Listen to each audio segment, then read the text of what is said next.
because I know you mentioned before on Instagram that you've had some experience with MMA. So Yeah. maybe just talk us through, like, did you start with MMA or did you start with, I know you mentioned earlier you started with boxing. I was a naughty kid at school. Primary school, I was a naughty kid. Just like I was always climbing. I do stupid stuff like just I'd mainly do it for a laugh, but then it got to a point where I was just doing it for the sake of doing it. So I'd like jump over railings, and one is the one that always gets brought up at like Christmas dinners and stuff. I jumped over a railing and just led in the middle of a road, and I have no idea why. I can't tell you why. Yeah. It just happened. I was only about 7. Just scaled the railing up, let it middle of the road, like weird stuff. But then it'd be like jump over railing into like the park behind me, then I'd run through the park. And that then becoming to like I'd have little fights with people.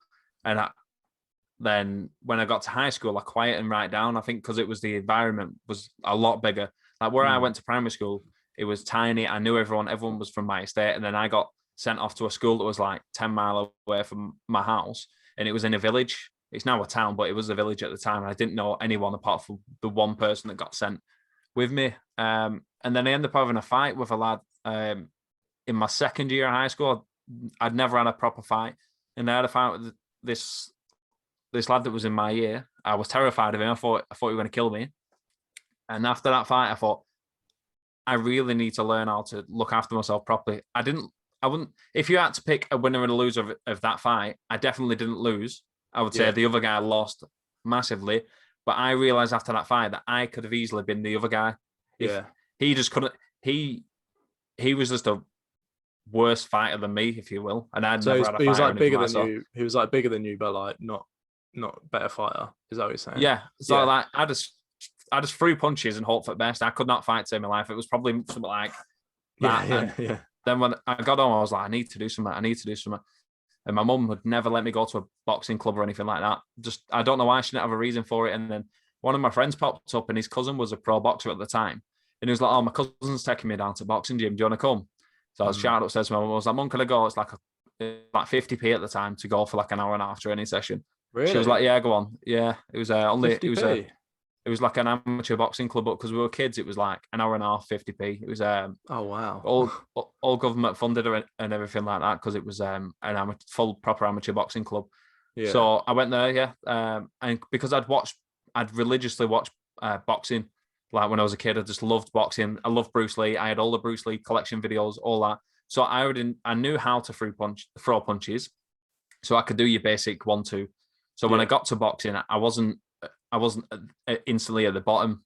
I went into the boxing gym, and the first time I sparred, I got absolutely filled in by a lad that was a year younger than me.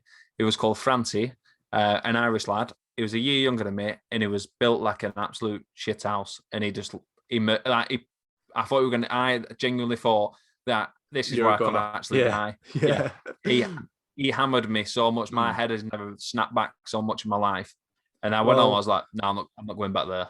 Yeah, I mean, at least you got to experience that in like a controlled setting, like in the boxing gym. Do you know what I mean? Because if he laid into you that hard, if you saw him out on the street and like pissed him off or something, like it would have been a different story. So I think that's one reason why I think a lot of people should go to, you know, martial arts and boxing and stuff, is because I think everyone needs to understand what level they're at. There are people that are like untrained that walk around as if they could like mess anyone up, which I'm not saying walk around and like, you know, feed your ego and think like, oh, I could fight him or something. But a lot of people don't understand how vulnerable they really are. And I think once you go in there, obviously for you, that was that experience where you're getting whacked by that guy.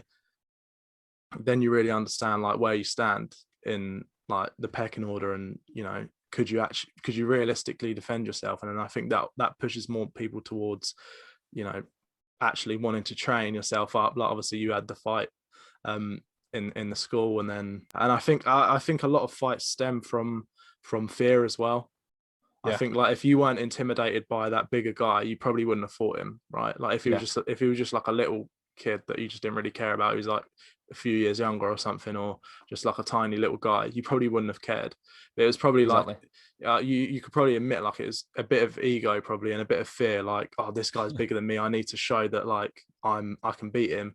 And then I feel when you go into boxing and to taekwondo and martial arts and stuff, you kind of learn to leave that alone, because muscle and size don't win fights. I think, Yeah. it's just a fact. Like, and people who think that are the ones who are untrained, and the big guys who aren't trained are the ones that have false confidence. Do you know what I mean? Like what I was talking about, who, they feel like they can beat anyone. But go ahead, carry on. So how old are you when you got into the boxing gym then? How old was that roughly? I was just turned 14.